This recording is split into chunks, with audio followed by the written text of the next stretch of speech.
হতাশা মাদক দিয়ে দূর হয় না। হতাশা দূর হবে, বলে দিব, তিনটা জিনিস, মাত্র তিনটা। কয়টা ভাই? এক, 5 ওয়াক্ত নামাজ। এক কি? নামাজে আপনি অজু করে সেজদা দেন, ইনশাল্লাহ আপনার মনে প্রশান্তি না আসলে আমাকে এসে বলেন যে আসে না। চোখের পানি, মনের আবেগ যা আছে আপনার ভিতরে, কষ্ট, দুঃখ, যন্ত্রণা, সব আল্লাহকে ঢেলে দিবেন ইনশাল্লাহ। নিজের আবেগ ধরে রাখবেন এখানে, আপনি আল্লাহর জন্য ঢেলে দিবেন। মানুষকে আবেগ দেখা কি লাভ? মানুষ আপনার চোখের পানির মর্ম বুঝবে? মানুষ কি মানুষের চোখের পানির মর্ম বুঝে? আপনার পিতা যদি মারা যায়, আমার কাছে এসে দোয়া চান কান্নাকাটি করে, আমি দোয়া করতে পারবো, কিন্তু আমি কিন্তু আপনার ফিলিংসটা বুঝতে পারবো না। আপনার অনুভূতি কে বুঝতে পারবেন? আল্লাহ পাক আপনার ঘাড়ের রগের চেয়েও কাছে আছেন। সুবহানাল্লাহ, সুবহান আল্লাহ পাক ঘাড়ের রগের চেয়ে কাছে আছে। গতকালকে বাংলাদেশের একজন বরেণ্য আলেমের সাথে একটা কনফারেন্সে ছিলাম।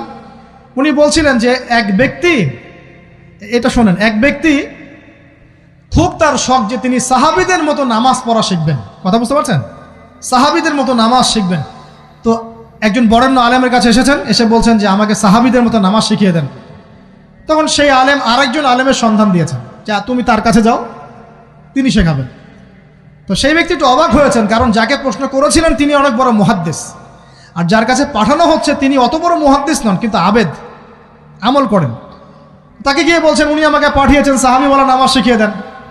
তখন তিনি বলছেন ঠিক আছে, সুন্দর করে অজু করে আসো, সুন্দর করে অজু করে আসো। অজু করার সময় খালি খেয়াল রাখবা যে আমি অজু করছি শুধু আল্লাহর সন্তুষ্টির জন্য। কি খেয়াল রাখবেন? অজু করছি শুধু আল্লাহকে রাজি খুশি করার জন্য অজু করছে, আর কোনো উদ্দেশ্য নাই আমার। অজু করতে যাচ্ছে, তিনি আবার বলছেন দাঁড়াও, শুধু আল্লাহকে রাজি খুশি করার জন্য অজু করো।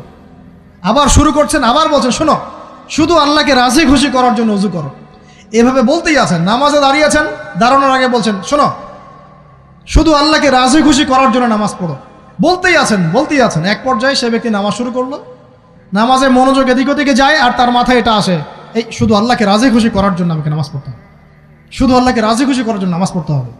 এই চিন্তা তার মনের মধ্যে ঘুরপাক খাচ্ছে। এভাবে নামাজটা সে শেষ করে চিন্তা করছে যে নামাজ তো পুরোপুরি মনোযোগ দিতে পারলাম না। বারবার মাথার মধ্যে এরকম চিন্তা আসছে, আল্লাহ আমাকে তো মাফ করে দাও, নামাজটা আমার মনে হলো না ঠিক মতো। তখন সে ফিরে এসে তার সে ওস্তাদকে বলছেন আমার তো নামাজ এরকম করে পড়লাম, কিন্তু শেষমেশ মনে হলো যে নামাজটা হয়তো কবুল হয় নাই, আল্লাহর কাছে খুব মাফ চাইলাম, আল্লাহ আমাকে মাফ করে দাও, নামাজটা মনে হলো না। তখন সেই যে প্রথম ব্যক্তি যিনি পাঠিয়েছেন তিনি বলছেন এটাই হলো সাহাবীওয়ালা নামাজ। তারা আল্লাহকে রাজি খুশি করার জন্য নামাজ পড়তেন, নামাজ শেষ করে আল্লাহর কাছে ইস্তেগফার করতেন, আল্লাহ কিছুই হলো না। আমার কথা কি বুঝতে পারছেন? অতএব আল্লাহকে রাজি খুশি করার জন্যে আপনি আপনার আবেগ, আপনার ইবাদত সব ঢেলে দিবেন ইনশাআল্লাহ।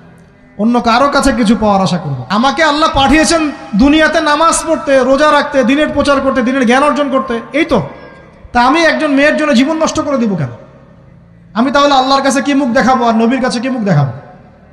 ওখানে গিয়ে বলবো আল্লাহ আমি আমার অমুক প্রেমিকার জন্য আশেক হয়ে একদম জীবন দিয়ে দিয়েছি, আত্মহত্যা করেছি। গেছে ভাই, যাইতে দেন। যে ব্যক্তি আপনার অবস্থানকে মূল্যায়ন করে নাই সে আপনার যোগ্য ছিল না।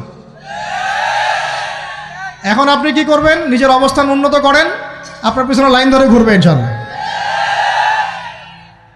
এটাই বাস্তবতা। দুনিয়া খুব খারাপ জিনিস। মানুষের অবস্থানকে মূল্যায়ন করে, মানুষের অবস্থানকেই মূল্যায়ন করে, কিন্তু আল্লাহ রাব্বুল আলামিন আপনাকে সর্বাবস্থায় ভালোবাসেন। আলহামদুলিল্লাহ। এই যে আমরা এখন অনেক পাপ করছি না, আল্লাহ কি আমাদেরকে আযাব দিয়ে ধ্বংস করে দিয়েছেন?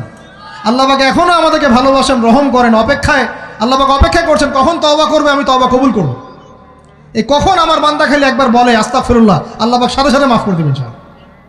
আর সেই আল্লাহকে ভুলে আপনি কার পিছনে ছুটছেন? আমরা কিন্তু নিয়াত করতে পারি ভাই যে আমরা যারা ওয়াজ শুনলাম জীবনে কোনোদিন সিগারেটে হাত দিব না ইনশাআল্লাহ। রাজি আছি ভাই? অন্য বড় বড় জিনিস তো বহুত দূরের কথা। আচ্ছা, অনেকে রাজি হয় নাই কেন? আপনারা কি অলরেডি আসক্ত? আমি অনেক ভাইকে দেখেছি মাশাআল্লাহ ইফতার খুলেই একদম বেনসন টানা শুরু করে। হ্যাঁ, এটা যে হারাম আপনাদের কেউ ওয়াজ করে শোনায় নাই?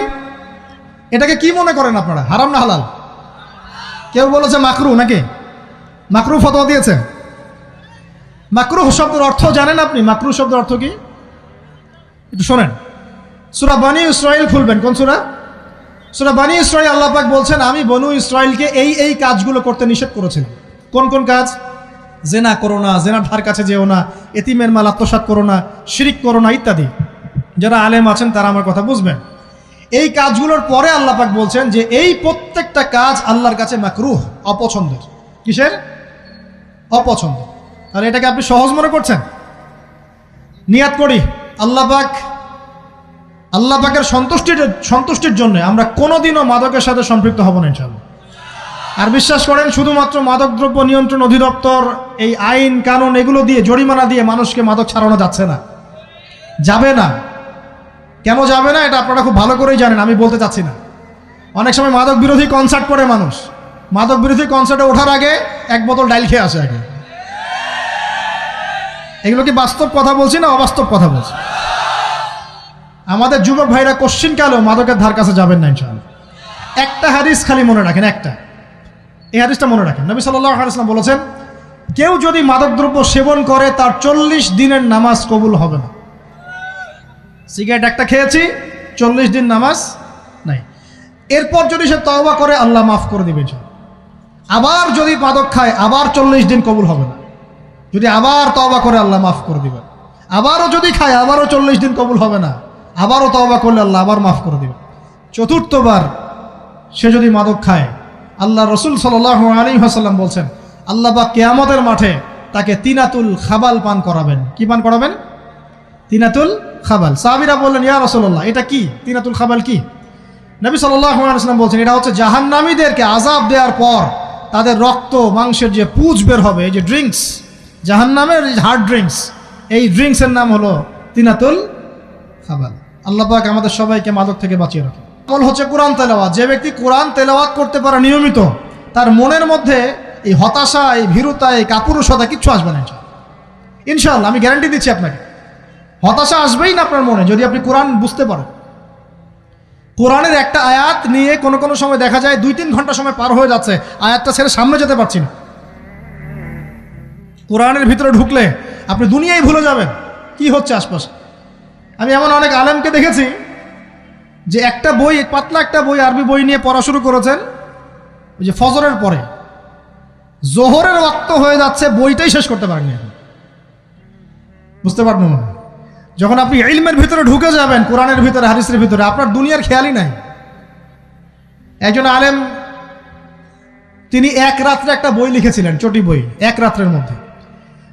বলা হচ্ছে, তার সম্পর্কে বলা হচ্ছে যে রাতের খাবার তাকে দেয়া হয়েছে যে আপনি এটা খেয়ে নেন। তো সে খাবারটা পাশেই আছে, খাবারটা খাবো, এটা লিখে খাবারটা খাবো, এরকম তার চিন্তা ছিল। ফজর হয়ে গেছে, বই লেখাও শেষ, খাবার এই অবস্থায় পড়ে আছে, ডুবে গেছেন ভিতরে, খাওয়ার মাথায় তার খেয়াল নাই। এরকম হয়। একজন মনীষী, বিখ্যাত মনীষী, রিয়াদুস সালেহীন কিতাবের রাইটার, সংকলক আল্লামা নববী রাহিমাহুল্লাহ, এরকম সারা রাত চলে গেছে, পাশে 2টা খেজুর, ওই 2টা খেজুর খাওয়ারই সময় পান। হাদিস নিয়ে গবেষণা করতে রাত পার হয়ে গেছে। আমি বলতে চাচ্ছি, যখন ইলমের ভিতরে, কোরআন হাদিসের ভিতরে ঢুকে যাবেন, আপনার দুনিয়ার খেয়াল আপনার চলে যাবে ইনশাআল্লাহ। এই টেনশন, হতাশা, এই সেই বাদ, তখনই আল্লাহ পাক আপনাকে তার পক্ষ থেকে রহমত দিবেন, বরকত দিবেন, আল্লাহ আপনার দুনিয়ার কাজগুলো করে দিবেন ইনশাআল্লাহ। তখন দেখবেন কেউ আপনার দুনিয়ার ওই কাজটা করে দিয়েছে, কেউ ওই কাজটা করে দিয়েছে, কেউ বাসায় খাবার পাঠিয়ে দিয়েছে, আল্লাহ পাকই এগুলো করাই দিবেন ইনশাআল্লাহ। তো প্রিয় ভাইরা, মাদকে যাব না আল্লাহর কাছে আসবো? 2 নাম্বার কোরআন তেলাওয়াত, 3 নাম্বার আল্লাহর জিকির। 3 নাম্বার কি ভাই? আল্লাহর জিকির। চলতে ফিরতে সব সময় মুখ চলতে থাকবে, মুখ না চললেও মনে মনে মন তাজা থাকবে, মনে মনে জিকির হতে থাকবে। মনে মনে জিকির করতে পারেন? মুখ নড়বে না, কিন্তু মনে মনে আপনার একটা জিকির হতে থাকবে, সুবহানাল্লাহ ওয়া আলহামদুলিল্লাহ, লা ইলাহা ইল্লাল্লাহ, আল্লাহু আকবার। পারা যাবে? পারে। মানুষের মন কখনো চুপ করে থাকে না, কিন্তু মানুষের মন অলওয়েজ কিছু না কিছু চিন্তা করতে থাকে না, যতক্ষণ না ঘুমায় মানুষ। তো প্রিয় ভাইরা, বেশি বেশি জিকির করবো, সুবহানাল্লাহ, আলহামদুলিল্লাহ, লা ইলাহা ইল্লাল্লাহ, আল্লাহু আকবার, লা হাওলা ওয়ালা কুওয়াতা ইল্লা বিল্লাহ, এগুলো চলতে থাকবে। আল্লাহ পাক তৌফিক দান করুন, আমিন। আমরা আমাদের সমাজে যুবকদেরকে এরকম টিকটকে দেখছি, অনলাইনে আসক্ত দেখছি, জেনায় আসক্ত দেখছি, পর্নোগ্রাফিতে আসক্ত দেখছি। আমরা দেখছি আমাদের যুব সমাজকে মাদকে আসক্ত, কিশোর গ্যাংয়ে আসক্ত। এইগুলো কি আমাদের কাম্য ছিল ভাই? আমাদের কাম্য ছিল? এই অবস্থায় কি যুব সমাজ আল্লাহ পাকের দ্বীনের পতাকা হাতে নিয়ে আল্লাহর জমিনে দিন কায়েম করতে পারবে কিনা একটু আমাকে উত্তর দেন দেখি। এখন এই অবস্থায় পারবে? অতএব অবস্থার উন্নতি করতে হবে কিনা? উন্নতির জন্য রাজি আছি কিনা ইনশাআল্লাহ? আমরা চাই কি আল্লাহ পাকের দিনটা আল্লাহর জমিনে প্রতিষ্ঠা লাভ করুক, আল্লাহর দিন সবার ঘরে ঘরে পৌঁছে যাক, আল্লাহ পাকের দিনের যে সৌন্দর্য সবাই সেটাই, এই সৌরভটা সবাই পাক। আমরা চাই কিনা সমাজে শান্তি প্রতিষ্ঠা হোক, আবার সেই রাসূলের মতো যুগ চলে আসুক? আমরা চাই কিনা? অতএব আমাদের সবাইকে যৌবনের এই প্রলোভনগুলো থেকে বেরিয়ে এসে আল্লাহ পাকের ইবাদতে আত্মনিয়োগ করতে হবে। আল্লাহ পাক আমাদের সবাইকে তৌফিক দান করুন, বলি আমিন। আমাদের সবাইকে আল্লাহ রাব্বুল আলামিন কুরআন এবং হাদিসের গভীর জ্ঞান অর্জন করার তৌফিক দান করুন, বেশি থেকে বেশি ইবাদত করার তৌফিক দান করুন। আল্লাহ পাক সবাইকে হারাম সমস্ত রিজিক থেকে বাঁচিয়ে রাখুন, জেনা, ব্যভিচার এবং নারীর ফিতনা, মাদক থেকে আল্লাহ বাঁচিয়ে রাখুন। আল্লাহ পাক আমাদের সবাইকে হালাল রিজিক, হালাল সম্পর্ক যথেষ্ট করে দিন। আল্লাহ পাক আমাদের সবাইকে যেন দিনের দাওয়াতের মেহনত করার তৌফিক দান করেন এবং আলেম ওলামার সাথে পরামর্শ করে দিন শেখার এবং বোঝার তৌফিক দান করেন। যুবতী দিনী বোনদের জন্য, এখানে বোনরা আছেন না? আছেন কি না? দিনী বোনরা আছেন? একটা নসিহত দিনী বোনদের জন্য আমি একটা নসিহত করতে চাচ্ছি, একটা নসিহত। আমার এই একটা নসিহত একটু মন দিয়ে শুনুন প্রিয় দিনী বোন। রাসূলুল্লাহ সাল্লাল্লাহু আলাইহি ওয়াসাল্লাম আমাদের দিনী বোনদের জন্য জান্নাতে যাওয়ার একটা ফর্মুলা বলে দিয়েছেন। আমি কি বলবো সেটা? আচ্ছা, রাসূলুল্লাহ সাল্লাল্লাহু আলাইহি ওয়াসাল্লাম বলেছেন আমাদের দিনী বোনেরা, আমাদের মায়েরা, এই নারী জাতি মাত্র 4টা কাজ করলে জান্নাতের যে কোনো দরজা দিয়ে ইচ্ছা প্রবেশ করতে পারবে ইনশাআল্লাহ। খুশি হন নাই? কয়টা কাজ? মাত্র 4টা। এক, যদি আমাদের দিনী বোনেরা 5 ওয়াক্ত নামাজটা ওয়াক্ত মতো পড়ে, আল্লাহ পাক তৌফিক দান করুন, বলি আমিন। 2 নাম্বার, যদি তারা রমাদান মাসের রোজাটাকে ঠিক মতো আদায় করতে পারে। 1 নাম্বার 5 ওয়াক্ত নামাজ ঠিকঠাক আদায় করা, 2 নাম্বার রমজান মাসে সাওম রাখা, 3 নাম্বার তাদের লজ্জাস্থানের হেফাজত করা, মানে শরঈ পর্দা মেনটেন করা, শরঈ পর্দা মেনটেন করা। এবং আমি বলে দেই, চেহারাটা আপনাদের পর্দার অন্তর্ভুক্ত। এটা নিয়ে অনেক বাকবিতণ্ডা হয় না সমাজে, চেহারা দেখানো যাবে কি যাবে না ইত্যাদি।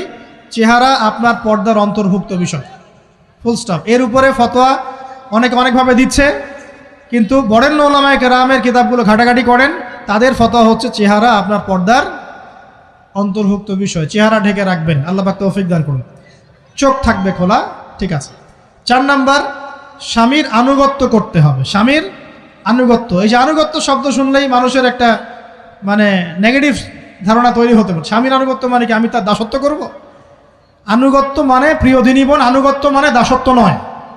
আনুগত্য মানে কোরআন সুন্নাহর যে বিধানগুলো আপনার স্বামী আপনাকে পালন করতে বলবে, আপনি সেগুলো করবেন, আপনি করতে বাধ্য।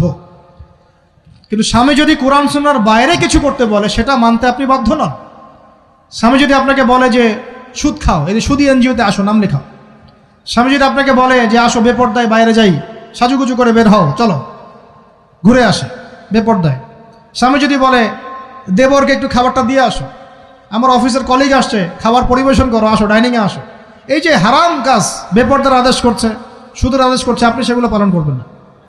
কিন্তু হালাল বৈধ যে কোনো বিষয় আপনি স্বামীর আনুগত্য করবেন, এটা আপনার উপর ফরজ। এই 4টা কাজ যদি আপনি করতে পারেন, জান্নাতের যে কোনো দরজা দিয়ে ইচ্ছা আপনি প্রবেশ করতে পারবেন ইনশাআল্লাহ। আল্লাহ পাক আমাদের দিনী বোনদেরকে এই 4টা কাজ করার তৌফিক দান করুন। আমাদের সবাইকে আল্লাহ পাক জান্নাতের জন্য কবুল করুন, বলি আমিন।